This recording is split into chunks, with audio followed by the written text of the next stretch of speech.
अस्सलाम वालेकुम dear students. Tenses की सीरीज में मैं अपने चैनल पे आप लोगों को खुशामदीद कहता हूँ। डियर स्टूडेंट्स, जैसे कि आप लोगों को पता है कि हम लोग टेंसेस पढ़ रहे हैं और प्रेजेंट टेंस में present indefinite tense, present continuous tense and present perfect tense मैं ऑलरेडी पढ़ा चुका हूँ। तो आज का जो हम लोगों का लेक्चर होगा वो होगा प्रेजेंट टेंस का आखिरी टेंस, जो कि है प्रेजेंट परफेक्ट कंटिन्यूअस टेंस। तो चलिए हम लोग शुरू करते हैं अपना आज का लेक्चर। जैसे कि आप लोगों को पता है कि पिछले टेंसेस में भी मैं ये बता चुका हूं कि टेंसेस दो चीज़ों के बारे में हैं, introduction to the tense and the use of the tense. के इंट्रोडक्शन में हम लोग ये पढ़ते हैं कि इस टेंस के हेल्पिंग वर्ब्स क्या है, जो मेन वर्ब है वो कौन सा इस्तेमाल होता है इसमें, और एक सिंपल सेंटेंस कैसे बनता है, उसको नेगेटिव में कैसे चेंज करते हैं और उसको इंटरोगेटिव में कैसे चेंज करते हैं। तो सबसे पहले हम लोग इस टेंस का इंट्रोडक्शन देखते हैं। इंट्रोडक्शन में सबसे पहले हम लोग पढ़ेंगे हेल्पिंग वर्ब्स। इस टेंस के दो हेल्पिंग वर्ब्स है, have been and has been. जब दो हेल्पिंग वर्ब्स हो तो इसका मतलब ये है कि पर्सनल प्रोनाउंस जो सब्जेक्ट्स है वो भी इनके मुताबिक अलग अलग से इस्तेमाल होते हैं। जैसे कि हैव बीन में हम लोग इस्तेमाल करते हैं I, we, you, they, I have been, we have been, they have been and you have been। इसी तरह as been में हम लोग he has been, she has been and it has been। तो ये सब्जेक्टिव प्रोनाउंस have been के साथ इस्तेमाल होते हैं और he, she, it, has been के साथ इस्तेमाल होते हैं। तो हेल्पिंग वर्ब के बाद दूसरा जो जरूरी चीज है इंट्रोडक्शन में वो है मेन वर्ब, कि इस टेंस में हेल्पिंग वर्ब्स के साथ मेन वर्ब कौन सा इस्तेमाल होता है। तो याद रखें कि प्रेजेंट परफेक्ट कंटीन्यूअस टेंस में first form of the verb के साथ हम लोग आईएनजी का इजाफा करते हैं, जैसे कि गो, गोइंग, प्ले, प्लेइंग। तो हेल्पिंग वर्ब और मेन वर्ब जानने के बाद चले हम देखते हैं कि एक सिंपल सेंटेंस कैसे बनता है प्रेजेंट परफेक्ट कंटीन्यूअस टेंस में, इसको नेगेटिव में कैसे चेंज करते हैं और इसको क्वेश्चन में कैसे चेंज करते हैं। So here I have written a simple sentence, I have been teaching English since 2007। ये एक सिंपल सेंटेंस है और कैसे पता चलेगा कि ये प्रेजेंट परफेक्ट कंटीन्यूअस टेंस का एक सिंपल सेंटेंस है। तो दो चीजें हैं, हेल्पिंग वर्ब और मेन वर्ब। इन दोनों से हमें पता लगता है कि ये जो सेंटेंस है ये कौन सा टेंस का है। तो इस सेंटेंस में I have been teaching English since 2007, I हमारे पास सब्जेक्ट है और have been हमारे पास क्या है, हेल्पिंग वर्ब है। यहां देखिए हैव बीन के साथ हम लोग आई इस्तेमाल करते हैं, वी इस्तेमाल करते हैं, दे इस्तेमाल करते हैं एंड यू इस्तेमाल करते हैं एज ए सब्जेक्ट। तो यहां पे मैंने आई इस्तेमाल किया एज ए सब्जेक्ट, तो हेल्पिंग वर्ब कौन सा इस्तेमाल होगा, हैव बीन। टीचिंग हमारे पास मेन वर्ब है, फर्स्ट फॉर्म प्लस आईएनजी, और इंग्लिश हमारे पास क्या है, ऑब्जेक्ट है। एंड सिंस 2007, तो प्रेजेंट परफेक्ट कंटीन्यूअस टेंस, इस टेंस में जब हम लोग कोई सिंपल सेंटेंस बनाते हैं या नेगेटिव सेंटेंस बनाते हैं या इंटरोगेटिव सेंटेंस, हम लोग टाइम शो करते हैं इसमें, और टाइम हम लोग दो वर्ड से शो करते हैं, सिंस एंड फॉर। अब ये since and for they are used to show the time, time को शो करने के लिए, इसीलिए इनको कहते हैं टाइम एक्सप्रेशन। अब सवाल ये पैदा होता है कि सिंस हम लोग कहां इस्तेमाल करते हैं और फॉर हम लोग कब इस्तेमाल करते हैं। याद रखें सिंस को कहते हैं पॉइंट ऑफ टाइम और फॉर को कहते हैं पीरियड ऑफ टाइम। अब सिंस को पॉइंट ऑफ टाइम क्यों कहते हैं, इसको पॉइंट ऑफ टाइम इसलिए कहते हैं क्योंकि ये खास टाइम, स्पेसिफिक टाइम की तरफ इशारा करता है। मिसाल के तौर पर सिंस 9 o'clock, अब दिन में 24 घंटे होते हैं लेकिन मैं एक खास वक्त की, खास आवर की, खास घंटे की बात कर रहा हूं कि since 9 o'clock। Since Monday, there are 7 days in a week, हफ्ते में 7 दिन होते हैं लेकिन मैं एक खास वक्त की तरफ इशारा कर रहा हूं, वो है मंडे, सिंस मंडे।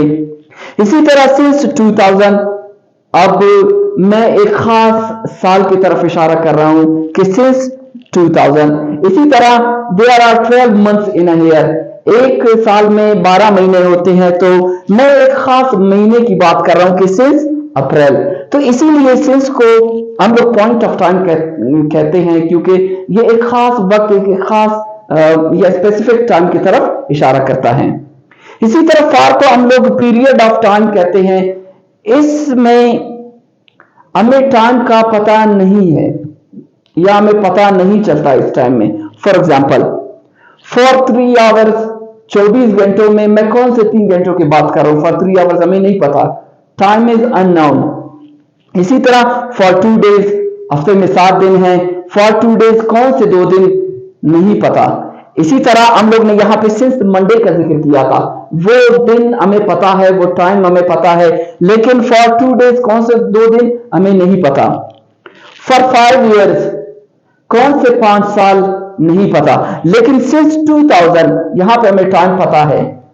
इसी तरह फॉर 6 मंथ्स, 6 महीनों से कौन से 6 महीने हमें नहीं पता, लेकिन यहां पे सिंस अप्रैल, एक खास महीने का हम लोग बात कर रहे हैं। तो इस टेंस में हम लोग सिंस एंड फॉर भी इस्तेमाल करते हैं और इनको कहते हैं टाइम एक्सप्रेशन। दोबारा आते हैं अपने सेंटेंस की तरफ। I have been teaching English since 2007। यहां पे मैंने सिंस इस्तेमाल किया है क्योंकि मैं एक खास वक्त का बात कर रहा हूं, since 2007। So this was a simple sentence. ये एक पॉजिटिव सेंटेंस है, एक सिंपल सेंटेंस है। अब हम लोग देखते हैं कि इस सेंटेंस को हम लोग नेगेटिव में कैसे चेंज करते हैं। वैसे पिछले टेंसेस में मैंने ये बताया था आप लोगों को कि किसी भी पॉजिटिव सेंटेंस को नेगेटिव में चेंज करने के लिए हम लोग हेल्पिंग वर्ब के बाद नॉट का इस्तेमाल करते हैं, लेकिन इस टेंस में ऐसा केस नहीं है। केस यहां पे थोड़ा सा डिफरेंट है कि हम लोग हेल्पिंग वर्ब के बाद इस्तेमाल नहीं करते।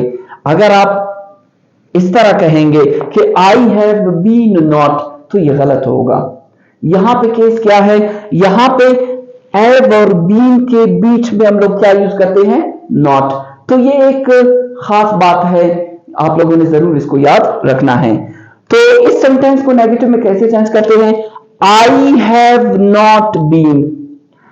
आई हैव बीन नॉट अगर आप लोग कहेंगे तो ये गलत होगा। इस टेंस में नेगेटिव हम लोग कैसे चेंज करते हैं नेगेटिव में, कि हैव और बीन के दरमियान में, मिडल में हम लोग क्या यूज करते हैं, not. I have not been teaching English since 2007। अब इसका फॉर्मूला क्या होगा, आई के नीचे सब्जेक्ट, एव के नीचे यहां पे एव आएगा, हेल्पिंग वर्ब नहीं आएगा क्योंकि नॉट ने एव और बीन को डिवाइड किया हुआ है। यहां पे एव और बीन के बीच में नॉट आ रहा है, तो हैव के नीचे हेल्पिंग वर्ब हम लोग नहीं लिख सकते या नहीं कह सकते। इसी तरह बीन को भी हम लोग हेल्पिंग वर्ब नहीं कह सकते, लेकिन यहां पे हम लोग इसको हेल्पिंग वर्ब कह सकते हैं because they have been used together over here. So I have not been teaching English since 2007। ये एक नेगेटिव सेंटेंस था। अब हम देखते हैं कि इसका क्वेश्चन कैसे बनाते हैं। इसी तरह हेल्पिंग वर्ब पहले आता है, पिछले टेंसेस में मैंने ये कहा था आपसे। तो यहां पे अगर सेंटेंस में एव इस्तेमाल हो रहा है तो एव सबसे पहले आएगा, एव बीन नहीं, सिर्फ एव। एव उसके बाद सब्जेक्ट, उसके बाद been. Have you been teaching English since 2007। मैं किसी से पूछ रहा हूं कि have you been teaching English since 2007। तो यहां पे एव और बीन के बीच में क्या आ रहा है, सब्जेक्ट। तो इसी तरह एव के नीचे हम लोग एव मेंशन करेंगे, हेल्पिंग वर्ब मेंशन नहीं करेंगे because this time have and been have been divided by you, subject. तो have subject, been and teaching English since 2007. Teaching is the first form plus ing and English is the object. Since 2007 is the time expression. अब क्योंकि ये एक question है, yes no question है, तो इसका जो आंसर है वो या yes से स्टार्ट होगा या no से। जिससे आप सवाल पूछ रहे हैं अगर वो एग्री करता है तो वो कहता है yes, अगर वो डिसएग्री करता है तो वो कहेगा no। तो यहां पे have you been teaching English since 2007, यहां पे सब्जेक्ट मैंने यू इस्तेमाल किया है। किसी से मैं पूछ रहा हूं कि have you been teaching English since 2007। अगर वो एग्री करता है तो वो कहेगा यस आई हैव। अगर वो एग्री नहीं करता, no I haven't. Haven't short form है हैव नॉट का। तो चले इस टेंस का एक और सेंटेंस देखते हैं। She has been cooking food for 2 hours. Now it is a simple sentence. ये एक simple sentence है। She has been cooking food for 2 hours. यहां पे सब्जेक्ट क्या है, she है, शी सिंगुलर है, तो इसके साथ जो हेल्पिंग वर्ब होगा वो होगा हैज बीन। जब सब्जेक्ट ई हो, शी हो, इट हो, तो हेल्पिंग वर्ब हैज बीन इस्तेमाल होगा। She has been cooking food for 2 hours. Cooking हमारे पास फर्स्ट फॉर्म प्लस आईएनजी है, फूड हमारे पास ऑब्जेक्ट है। यहां पे फॉर 2 आवर्स टाइम एक्सप्रेशन करने के, टाइम शो करने के लिए, टाइम एक्सप्रेशन के लिए मैंने यहां पे फॉर इस्तेमाल किया है, इससे पहले सिंस था। अब यहां पे अगर कोई आपसे पूछे कि सिंस 2 आवर्स क्यों नहीं, क्यों आपने फॉर 2 आवर्स यहां पे यूज किया है, तो याद रखें कि 2 आवर्स हमारे पास एक अननोन टाइम एक्सप्रेशन है, एक पीरियड है, एक ड्यूरेशन है, तो जिसमें टाइम का पता ना हो तो हम लोग फॉर इस्तेमाल करते हैं।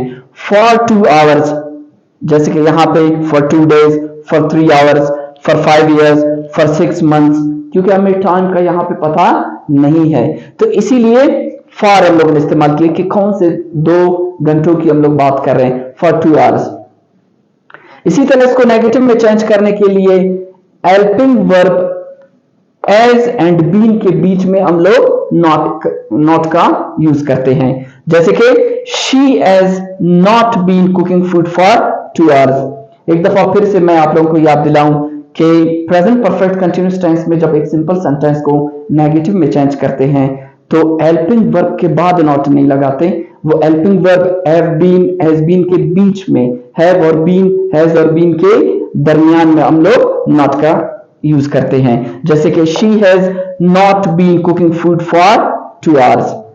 इसी तरह इंटरोगेटिव सेंटेंस में एक क्वेश्चन में जब आप कोई किसी से क्वेश्चन पूछते हो, has she been cooking food for 2 hours, इसी तरह हैज सबसे पहले इस्तेमाल होगा, फिर सब्जेक्ट शी, फिर बीन, कुकिंग हमारे पास वर्ब प्लस आईएनजी, फूड हमारे पास ऑब्जेक्ट, फॉर 2 आवर्स हमारे पास टाइम एक्सप्रेशन है। तो आप अगर किसी से सवाल पूछते हो has she been cooking food for 2 hours, अगर वो एग्री करते हैं yes she has, no she hasn't, hasn't short form है एज नॉट का। तो यहां तक इस टेंस का इंट्रोडक्शन था, तो चले अब इस टेंस को हम लोग कहां यूज करते हैं ये देखते हैं। इस टेंस का एक मेन यूजेज है, वो ये है कि this tense is used for an action which started in the past and still continue in the present, के माजी में कोई काम, कोई एक्शन शुरू हुआ है लेकिन अभी तक प्रेजेंट में वो चल रहा है, खत्म नहीं हुआ बल्कि अभी तक जारी है। This tense is used for an action which started in the past, कि माजी में शुरू हुआ है, and still continue in the present, कि अभी तक आल में, प्रेजेंट में ये वो काम, वो एक्शन जारी है। For example, it has been raining since morning, मिसाल के तौर पर अभी रात का वक्त है, लेकिन मैं कहता हूं कि it has been raining since morning, कि सुबह से बारिश होती रही है, तो हम लोग इट के साथ हैज बीन हेल्पिंग वर्ब का इस्तेमाल करते हैं कि बारिश रुकी नहीं है। मॉर्निंग सुबह से स्टार्ट हुआ है, माजी में स्टार्ट हुआ है बारिश, लेकिन अभी तक जारी है रात का वक्त तक। इसी तरह I have been teaching English since 2007, अभी 2024 चल रहा है लेकिन मैं 2007 से इंग्लिश पढ़ाता रहा हूं, अभी तक मैं इस फील्ड में हूं, मैंने पढ़ाना छोड़ा नहीं है। तो I have been teaching English since 2007, the action which started in the past 2007 and still continue in the present। तो ये था हमारा आज का लेक्चर। उम्मीद है ये वीडियो आप लोगों को पसंद आई होगी, तो इस वीडियो को लाइक करें, अपने दोस्तों के साथ शेयर करें, और जो मेरा चैनल है यूट्यूब पे लिटरेरी लैब, उसे जरूर सब्सक्राइब करें। Thank you so much.